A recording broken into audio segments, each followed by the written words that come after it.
چاکرا چیست و چرا باید 7 چاکرای شما فعال باشند؟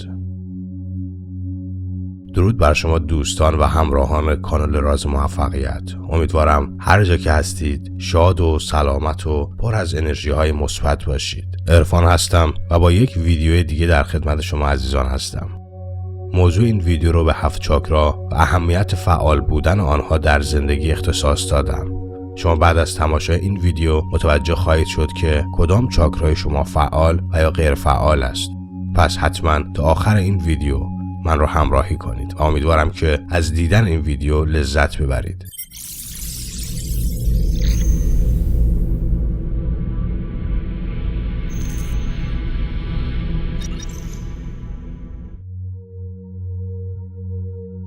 در بدن انسان مراکزی وجود دارند که به آنها مراکز انرژی یا چاکرا گفته می شود.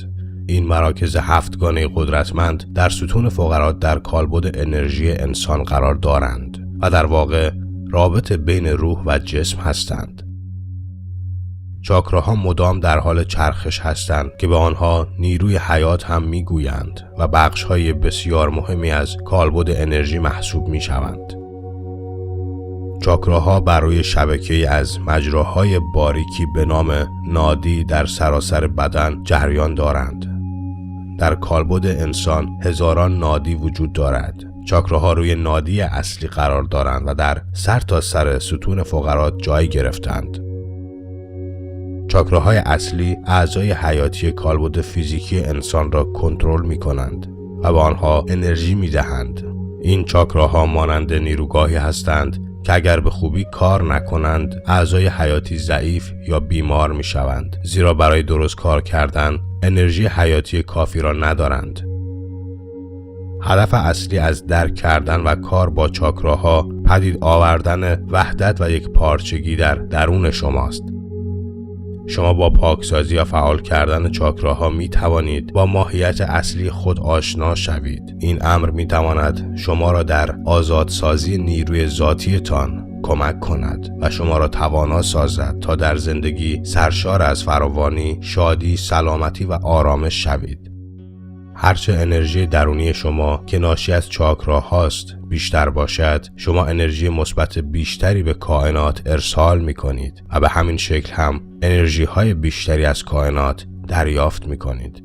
در نتیجه تغییرات مثبت شگفت آوری را در زندگی خود تجربه می کنید.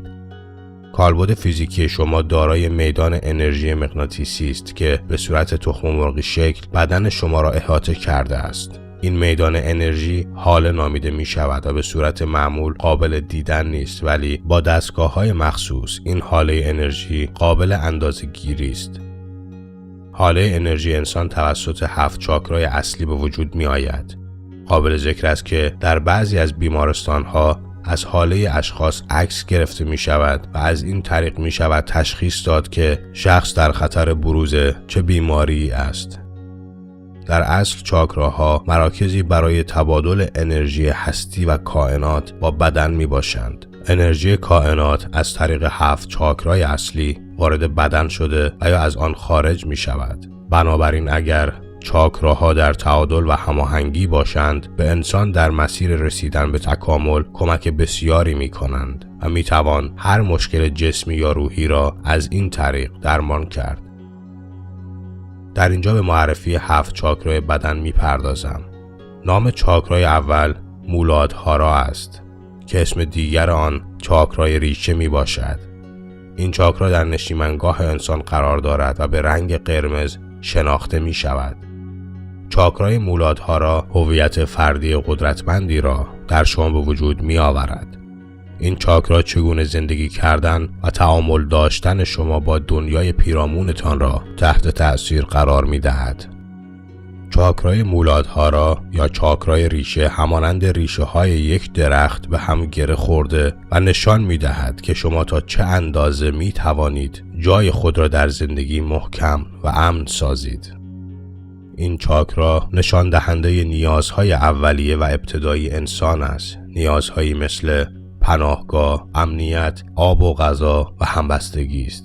هنگامی که چاکرای ریشه فعال باشد، شما احساس می کنید که زندگی کاملی دارید و زندگی به شما لبخند می زند و از شما حمایت می کند. و اما زمانی که این چاکرا غیر فعال و مسدود باشد، احساساتی مثل ترس، ناامنی، خستگی، اضطراب و افسردگی را تجربه می کنید. چاکرای دوم نامش شاوادهیستانا است.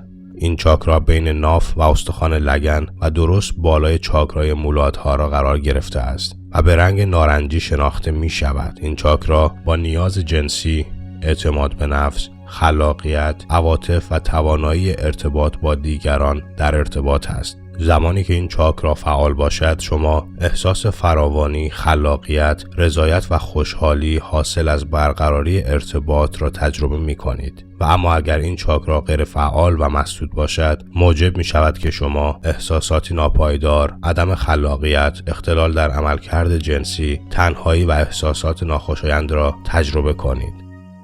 چاکرای سوم نامش مانیپورا است که در ناحیه بالای ناف انسان قرار دارد. نام دیگر این چاکرا چاکرای خورشیدی است و به رنگ زرد شناخته می شود. این چاکرا با عنصر آتش در ارتباط است و نشانه اراده، انگیزه و هدف است. اشخاصی که با اراده و انگیزه هستند و هدفمند زندگی می کنند، این قسمت چاکرای آنها فعال است. زمانی که این چاکرا فعال باشد، شما اعتماد به نفس و انگیزه داشتن را تجربه می کنید. و اما اگر این چاکرا غیر فعال باشد، موجب می شود که شما عزت نفس پایین داشته باشید و همیشه در زندگی احساس کمبود کنید. چاکرای چهارم نامش آناهاتا است. نام دیگر آن چاکرای قلب است و به رنگ سبز شناخته می شود. این چاکرا نشانه عشق، مهربانی، بخشش و پذیرش دیگران است. انسان‌هایی که با محبت هستند و به دیگران عشق می‌ورزند، چاکرای قلب آنها فعال است. و زمانی که این چاکرا مسدود و غیر فعال باشد، موجب رفتارهای حیله‌گرانه و فریبنده و احساس بی‌ارزشی در فرد می‌شود. نام چاکرای پنجم ویشودها است که در ناحیه گردن قرار دارد و به رنگ آبی روشن شناخته می‌شود. این چاکرا برای صداقت، حقیقتگویی و روابط اجتماعی انسان است و مستقیم با صدای شما در ارتباط است. هم صدایی که از گلوی شما بیرون آمده و شنیده می شود و هم صدایی که نشان دهنده حقیقت درونی شماست. فعال بودن این چاکرا به شما کمک می کند تا قدرتمندانه در موضع حقیقی خود قرار بگیرید و قادر خواهید بود که آزادانه در رابطه حقیقت درون خود با دیگران گفتگو کنید. و زمانی که این چاکرا غیر فعال باشد، موجب می شود که شما در ابراز نیازها و اندیشه و افکارتان با مشکل روبرو شوید و در مسائل زندگی قادر نخواهید بود که همیشه حقیقت را بازگو کنید. نام چاکرای ششم آجنا است که در ناحیه پیشانی میان دو ابرو قرار دارد و نام دیگر آن چاکرای چشم سوم است که به رنگ آبی تیره شناخته می شود. این چاکرا نماد جهانبینی، جایگاه حقیقت درونی و نگرش بیرونی شما در زندگی است. چاکرای چشم سوم زمانی که فعال باشد، باعث می شود که شما صدای بینش درونی خود را به وضوح و روشنی بشنوید و به آگاهی معنوی بالایی دست پیدا کنید. و اما اگر چاکرای چشم سوم غیر فعال و مسدود باشد، باعث می شود که شما در دام منطق و آنچه که دیگران از آن به عنوان واقعیت نام می برند گرفتار شوید و در دنیای فیزیکی خود به صورت کامل سردرگم شوید. ساهاشرارا نام چاکرای هفتم است. نام دیگر این چاکرا چاکرای تاج است که به رنگ بنفش شناخته می شود. چاکرای تاج در بالای فرق سر شما قرار گرفته است. این مرکز انرژی نشان دهنده خرد و هوشمندی شماست و در خارج از بدن انسان قرار دارد. بسیاری از افراد معتقد هستند که چاکرای تاج نماد این است که شما روحی هستید که در حال حاضر انسان بودن را تجربه می کنید. این چاکرا برای یکی شدن با کائنات و عالم هستی است. زمانی که این چاکرا فعال باشد، موجب می شود که ارتباط شما با جهان فیزیکی فراتر رفته و وابستگی زمینیتان از بین برود و به این درک می رسید که شما خیلی فراتر از جسمتان هستید. غیر فعال بودن چاکرای تاج موجب می شود که شما همیشه در تمام مسائل زندگی ترس داشته باشید و به همه چیز وابسته شوید.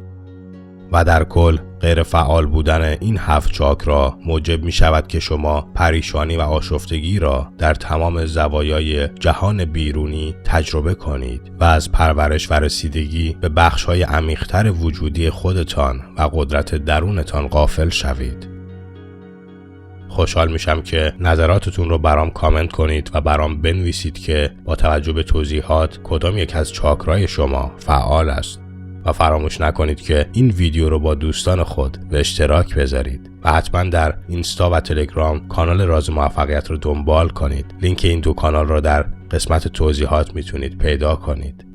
با آرزوی موفقیت و سلامتی برای تک تک شما دوستان عزیزم، تا ویدیو بعد، بدرود.